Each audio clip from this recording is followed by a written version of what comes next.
नमस्कार, पोखरा न्यूजमा स्वागत छ।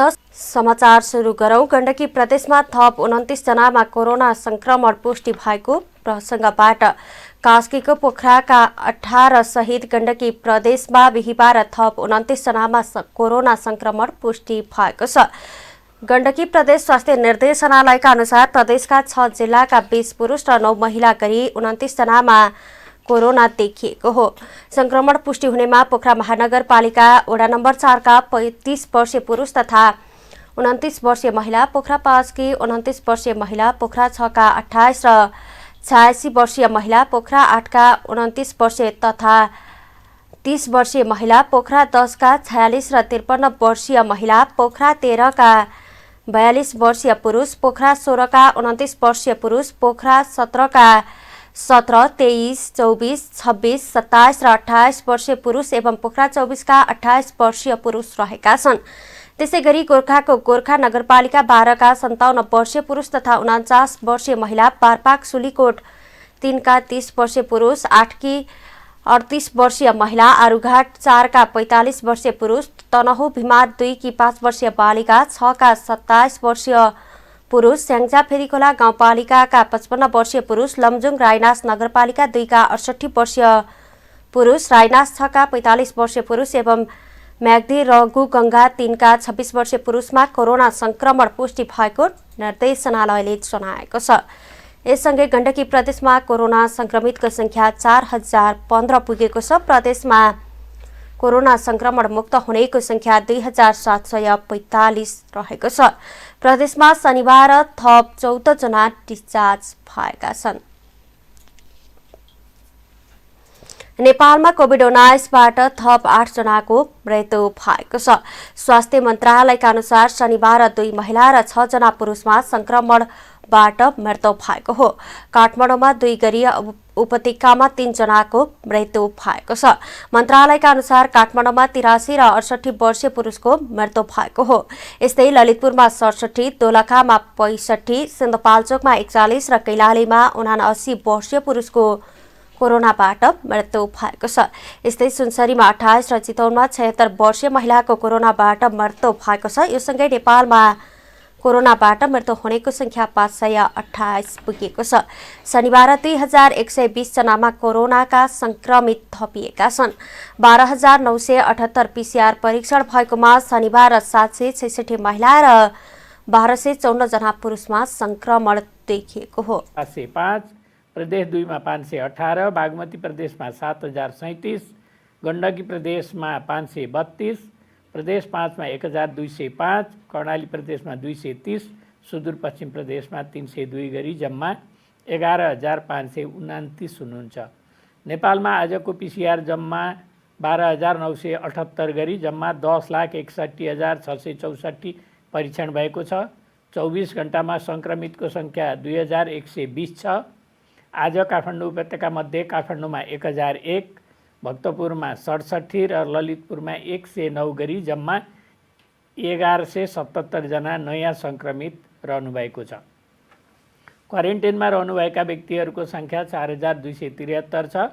प्रदेशअनुसार प्रदेश 1 मा 508, प्रदेश 2 मा 127, बागमती प्रदेशमा 507, गण्डकी प्रदेशमा 641, प्रदेश 5 मा 1209, कर्णाली प्रदेशमा 603, सुदूरपश्चिम प्रदेशमा 678। संक्रमण मुक्त भई डिस्चार्ज हुनुहुने जम्मा 2044 जना हुनुहुन्छ।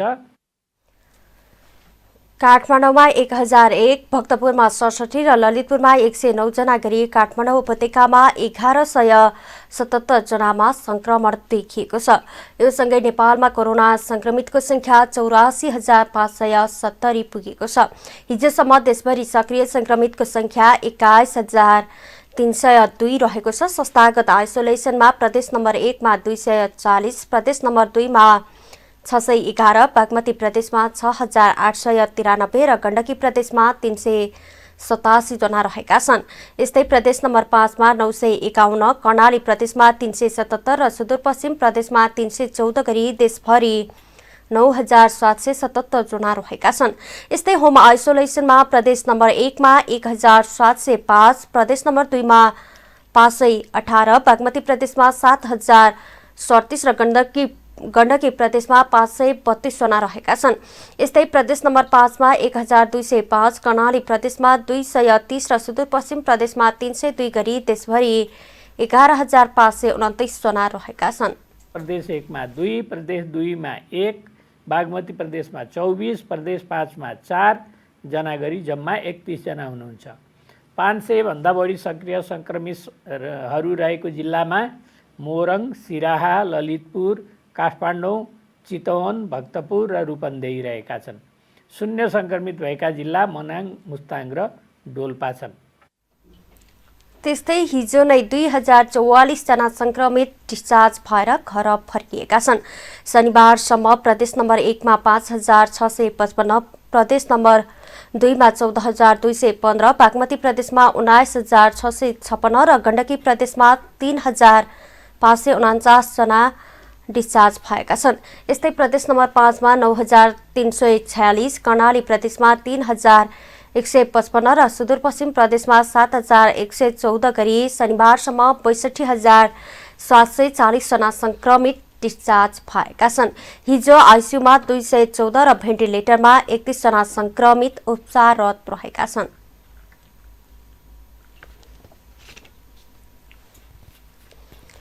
प्रधानमन्त्री केपी शर्मा ओलीको मुख्य सल्लाहकार विष्णु रिमाल, परराष्ट्र मामिला सल्लाहकार डाक्टर राजन भट्टराई, प्रेस सल्लाहकार सूर्य थापा, फोटोग्राफर राजन काफ्ले र प्रमुख स्वकीय सचिव इन्द्र भण्डारीलाई कोरोना संक्रमण भएको छ। शुक्रबार कोरोना परीक्षणका लागि स्वाब दिनुभएका उहाँहरूको शनिबार रिपोर्ट पोजिटिभ आएको बताइएको छ। संक्रमित मध्ये रिमाल, भट्टराई, थापा र काफ्लेको सामाजिक सञ्जाल मार्फत आफूहरू संक्रमित भएको जानकारी दिँदै आफूहरूको सम्पर्कमा आउनेलाई सचेत हुन सुझाव दिनुभएको छ। कोरोना परीक्षण भएका मध्ये प्रधानमन्त्रीको भने कोरोना रिपोर्ट नेगेटिभ आएको बालुवाटार स्रोतको भनाइ छ। यसैगरी प्रधानमन्त्री निवास बालुवाटारमा सुरक्षामा खटिएका नेपाली सेनाका 28 सुरक्षाकर्मीमा कोरोना संक्रमण पुष्टि भएको छ। सेनाका प्रवक्ता सन्तोष वल्लभ पौडेलका अनुसार प्रधानमन्त्री निवासमा खटिए तापनि प्रधानमन्त्रीको प्रत्यक्ष सम्पर्कमा नरहेका सेनाका 28 जनामा कोरोना पोजिटिभ देखिएको हो। कोरोना पुष्टि भएका सुरक्षाकर्मीको स्थानमा अन्य सुरक्षाकर्मी बदली गर्ने कार्य भइरहेको उहाँले जानकारी दिनुभयो। चिकित्सा शिक्षा सुधारको माग गर्दै अनसन बस्नुभएका डाक्टर गोविन्द केसीको जीवन रक्षाको माग गर्दै माइती घरमा शनिबार प्रदर्शन भएको छ। अनसनरत केसीको स्वास्थ्य अवस्था जटिल बन्दै गएकोले जीवन रक्षाको माग गर्दै युवाहरूले प्रदर्शन गरेका हुन्। अनसनको 20 दिन पुग्दा समेत सरकारले केसीका मागहरू पूरा गर्न कुनै कदम चाल्न नसकेको प्रदर्शनमा सहभागी युवाहरूले बताएका छन्। भदौ 29 गतेबाट अनसन थाल्नुभएका केसी अहिले त्रिवी शिक्षण अस्पतालमा हुनुहुन्छ। प्रदर्शनमा सहभागी युवाहरूले केसीको अवस्था जटिल बन्दै गएको बताएका छन्।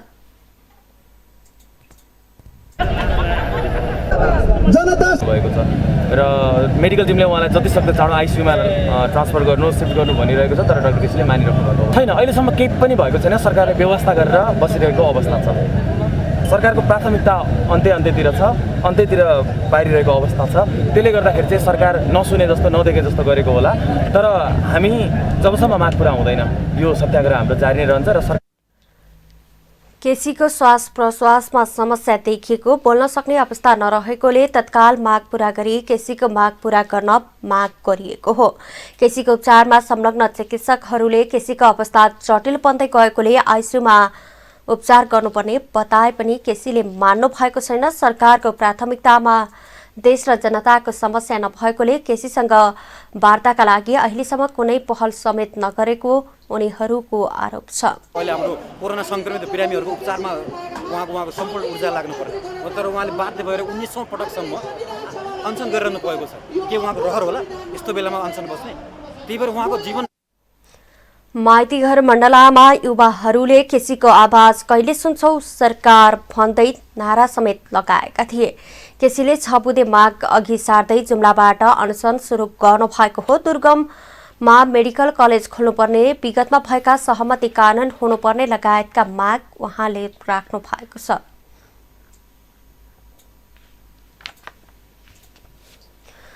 पूर्व प्रधानमन्त्री डाक्टर बाबुराम भट्टराईले सरकारको ध्यान महामारी नियन्त्रणभन्दा चुनाव हारेका व्यक्तिलाई व्यवस्थापन गर्नतर्फ केन्द्रित भएको बताउनु भएको छ।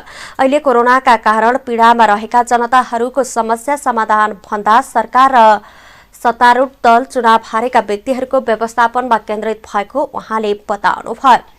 विभिन्न माग राख्दै अनसनमा रहेका विभिन्न सञ्चार माध्यमका पत्रकारहरूलाई भेट्दै भट्टराईले निर्वाचन हारेका व्यक्तिको व्यवस्थापनमा समय खेर फालेर सरकारले गैर जिम्मेवार भूमिका निर्वाह गरिरहेको बताउनु भएको हो।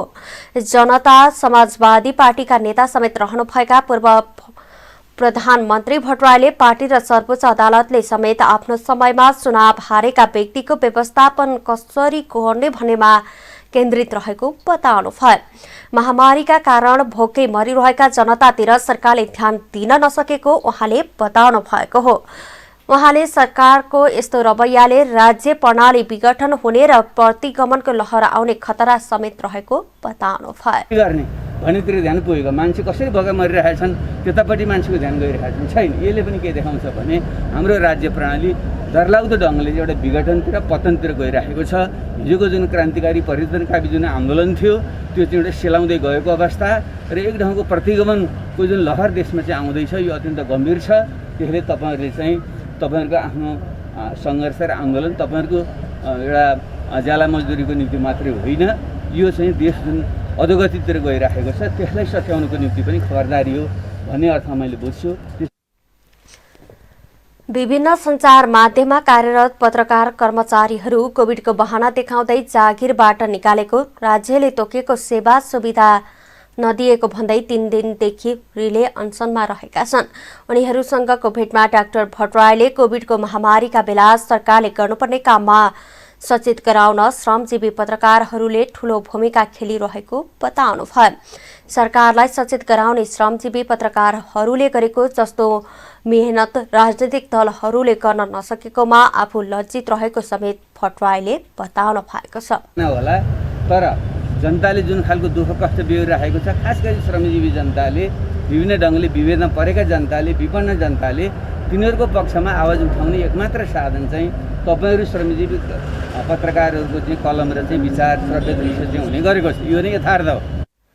कोभिडलाई बहाना देखाउँदै जबरजस्ती निकालिएका कर्मचारीलाई निशर्त पुनर्बहाली गर्नुपर्ने, तोकिएको पारिश्रमिक दिनुपर्ने, जबरजस्ती राजनीतिमा दिन बाध्य पारिएको, बन्दियतपूर्ण सरुवा गर्ने निर्णयहरू खारेज गर्नुपर्ने माग राख्दै विभिन्न सञ्चार माध्यममा कार्यरत पत्रकारहरू आन्दोलित भएका छन्।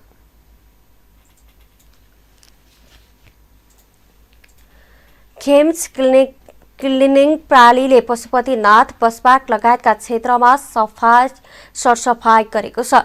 कोरोना महामारीका कारण लामो समयदेखि बन्द रहेको पशुपतिनाथ लगायतका क्षेत्रमा क्लिनिङले सरसफाई गरेको हो। व्यावसायिक रूपमा नै सरसफाईको काम गर्दै आएको खेम्स क्लिनिङले अहिले पशुपतिनाथ मन्दिर वरपर ह्याम्स लगायतका विभिन्न अस्पताल, गुङ्गबु, नयाँ बसपार्क लगायतका स्थानमा सफाई गर्दै आएको कम्पनीका चिफ अपरेटिङ अफिसर दिनेश थापाले बताउनुभयो। अहिले पशुपतिनाथ क्षेत्रमा भिडभाड कम भएकाले सरसफाईमा सहज भए पनि दर्शनार्थीको लागि खुला भएपछि पनि स्वास्थ्य सुरक्षाका उपाय अपनाएर सरसफाईका काम अघि बढाइने उहाँले बताउनुभयो। स्वास्थ्य सुरक्षाका मापदण्ड अपनाउँदै अहिले विभिन्न सेवा क्षेत्र खुला भए पनि पशुपतिनाथ लगायतका धार्मिक स्थलहरू खुला हुन सकेका छैनन्। सामान्य अवस्थामा हजारौंको भिड हुने पशुपतिनाथ क्षेत्र महामारीको जोखिमका कारण खुल्न सकेका छैनन्। मन्दिर दर्शनका लागि खुला गरेपछि अहिलेको अवस्थामा सुरक्षित छ भन्ने सन्देश दिनका लागि पनि सरसफाईसँगै डिस्इन्फेक्सनको काम भइरहेको उहाँले बताउनुभयो। डिसइन्फेक्ट गरेर सेनिटाइजिङ गराएर प्रवेश गराइन्छ। प्रवेश गराए पश्चात जुन व्यक्तिमा कोरोना सङ्क्रमित छैन त्यो व्यक्ति चाहिँ यहाँ आएर म सङ्क्रमित हुन सक्छु भन्ने कुरा चाहिँ हामी टाढै राखेर हामीले सुरक्षित सेफ्टी अप्नाएर नै यहाँ दर्शनार्थीहरूलाई प्रवेश गराउने प्लान भइरहेको रहेछ। खेम्स क्लिनिङका सुपरभाइजर सञ्जु तिवारीले अहिले पशुपति क्षेत्र विकास कोषमा मात्रै भित्र र बाहिर गरी 90 जना भन्दा बढी जनशक्ति सरसफाइको काममा खटिएको बताउनुभयो। र 2 जना सुपरभाइजर हुनुहुन्छ। हाल यो क्षेत्रमा चाहिँ सफाइ गरिरहेको छ। घाट, विश्वरूपा, गुजेश्वरी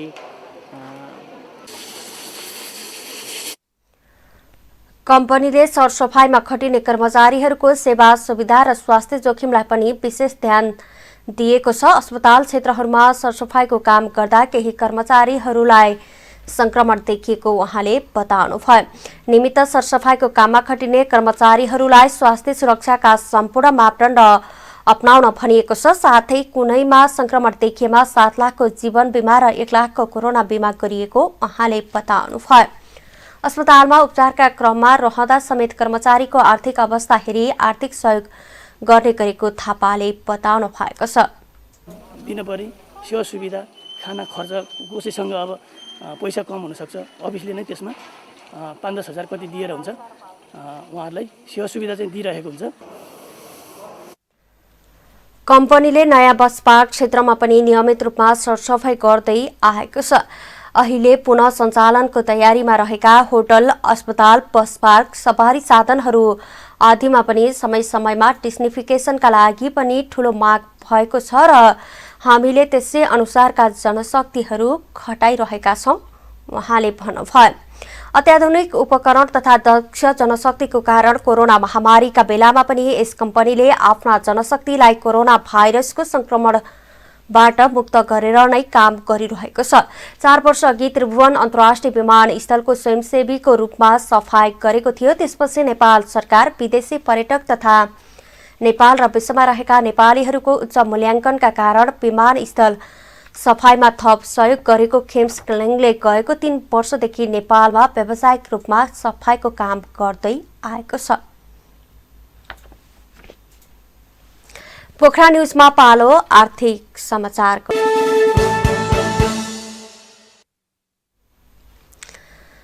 यातायात व्यवस्था विभागले घटस्थापनाको 1 साता अघि बसको अग्रिम टिकट खोल्ने तयारी गरेको छ। यसका लागि विभागले यातायात व्यवसायीसँग छलफल सुरु गरेको छ। अग्रिम टिकट खोल्न व्यवसाय सकारात्मक रहेको विभागका प्रवक्ता डाक्टर लोकनाथ भुसालले जानकारी दिनुभयो। भुसालले भन्नुभयो, अघिल्ला वर्षमा दशैंमा करिब 20 देखि 25 लाख यात्रु बाहिरिन्थे। यो वर्ष 4 देखि 6 लाख मात्रै बाहिरिन्छन् भन्ने हाम्रो अनुमान छ। यो वर्ष अग्रिम टिकट खुलाउँदा समस्या पर्न सक्ने नेपाल राष्ट्रिय यातायात व्यवसायी सर्वोच्च महासंघका कोषाध्यक्ष केदार उप्रेतीले बताउनुभयो। पहिलो कुरा, यसपालि यात्रु नै छैनन्। अग्रिम टिकट पूर्णिमाको दिनसम्मको काटिन्छ। सरकारले फेरि लकडाउन गरिदियो भने यात्रुको लाखौं रकम काउन्टरसँग हुन्छ। यात्रुले त्यो पैसा फिर्ता लिन झनै झमेला हुन्छ, उप्रेतीले भन्नुभयो।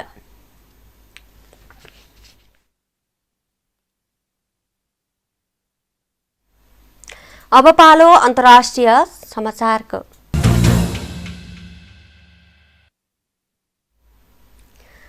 कोरोना संक्रमण पुष्टि भएपछि अमेरिकी राष्ट्रपति डोनाल्ड ट्रम्पलाई अस्पताल भर्ना गरिएको छ।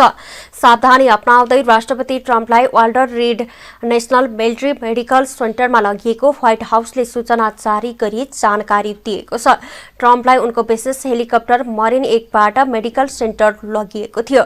यसअघि ट्रम्पले एक ट्वीट गरी आफूलाई र आफ्नी पत्नी मेलानियालाई कोरोना संक्रमण पुष्टि भएको जानकारी दिनुभएको थियो। अस्पताल प्रस्थान गर्नुअघि ट्रम्पले आफूहरूको स्वास्थ्य लाभको कामना गर्नेहरूलाई धन्यवाद ज्ञापन गर्नु भएको छ। राष्ट्रपति पदको चुनावका प्रतिस्पर्धी जो बाइडेन लगायतले ट्रम्पको शीघ्र स्वास्थ्य लाभको कामना गरेका छन्।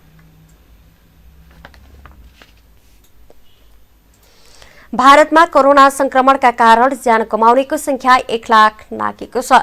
गएको 24 घण्टामा 1071 जनाको ज्यान गएसँगै भारतमा कोरोना संक्रमणका कारण ज्यान गुमाउनेको संख्या 1,0875 पुगेको भारतको स्वास्थ्य मन्त्रालयले जनाएको छ।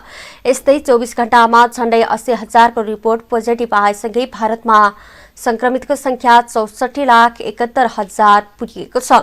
कोरोना संक्रमित मध्ये धेरै भएको देशको सूचीमा दोस्रो स्थानमा रहेको भारतमा 54,25,000 निको भएका छन्।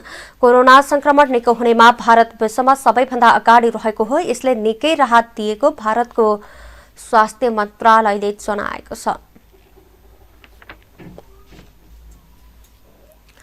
पोखरा न्यूजमा पालो खेल समाचारको। राष्ट्रिय खेलकुद परिषद राखेपका सदस्य सम्पन्न श्रेष्ठले टेनिस खेललाई व्यावसायिक बनाउन आग्रह गर्नु भएको छ।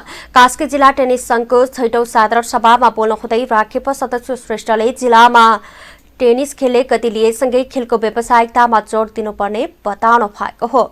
उहाँले भन्नुभयो, जसरी छोटो समयमा टेनिसका खेलाडीले आफूलाई राष्ट्रिय तथा अन्तर्राष्ट्रिय स्तरमा उभ्याउन सफल भएका छन्, त्यो सबैका लागि उदाहरणीय हो। अब संघले खेलाडीको व्यावसायिकताका लागि उत्तिकै ध्यान दिनुपर्ने खाँचो छ। टेनिस खेललाई गण्डकी प्रदेशका सबै जिल्लामा फैलाउन आवश्यकता रहेको बताउँदै राखेप सदस्य श्रेष्ठले कास्कीको छुम्रुङमा देशकै हाई अल्टिच्युडमा टेनिस कोर्ट निर्माण सम्पन्न हुने अवस्थामा रहेकोले पनि कास्कीको टेनिस खेलले अझै गति लिने विश्वास व्यक्त गर्नुभयो। आफू टेनिस खेलको दूत भएर यस क्षेत्रको टेनिस खेलको विकासमा सधैँ समर्पित रहने उहाँले बताउनु भएको छ। गुनासो पनि गर्ने गरेको थियो टेनिससँगलाई, एसोसिएसनलाई। खेलाडी भएन, हामी थोरै मात्रामा छौँ, कसरी होला यसलाई यो टेनिसलाई विकास गर्ने भन्ने म एकदम चिन्तित थिएँ।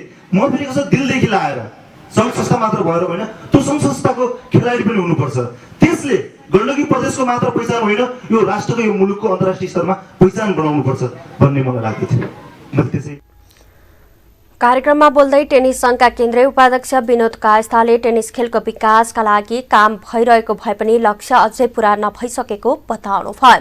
कास्की जिल्ला टेनिस संघले सुशासन कायम गरेको हुनाले नै आजसम्म केन्द्रमा समेत कास्की जिल्ला टेनिस संघको चर्चा हुने गरेको प्रसङ्ग राख्दै पोखरा टेनिस खेलको हब हुने कुरामा आफू विश्वस्त रहेको उहाँले बताउनुभयो।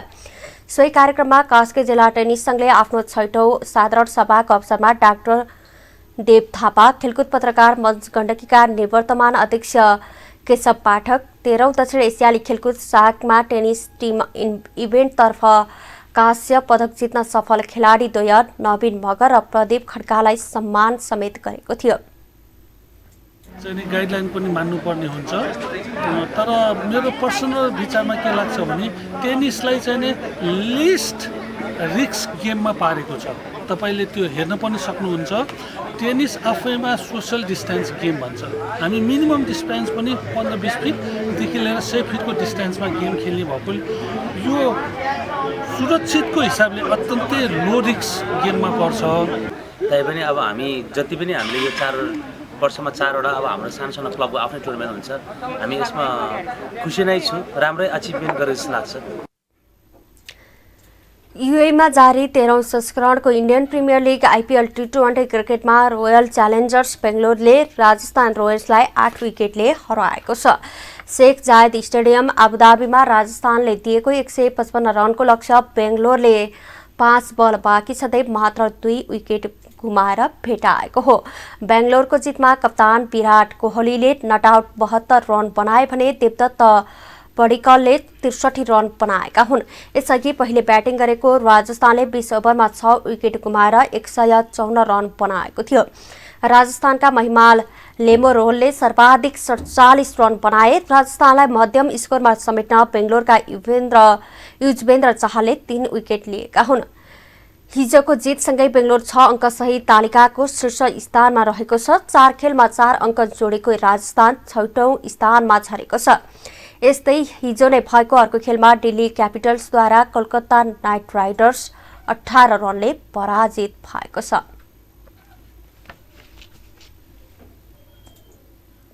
अब पालो मौसम समाचारको।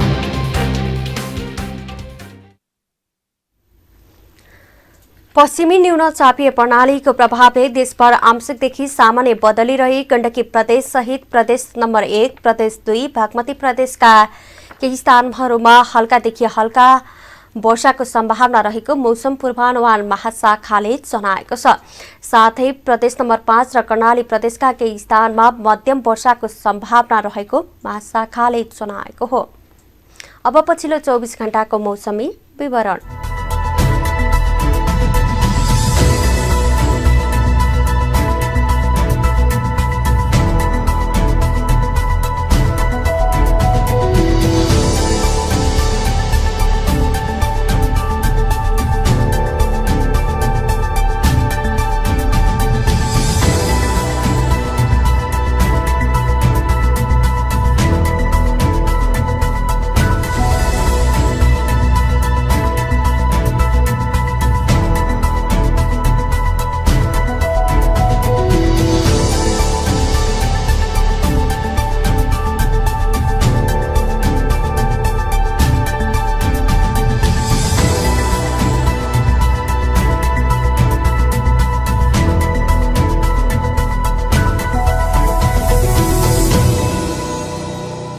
हवस् त अहिलेलाई पोखरा न्युज यति नै। हामीलाई बिदा दिनुहोस्।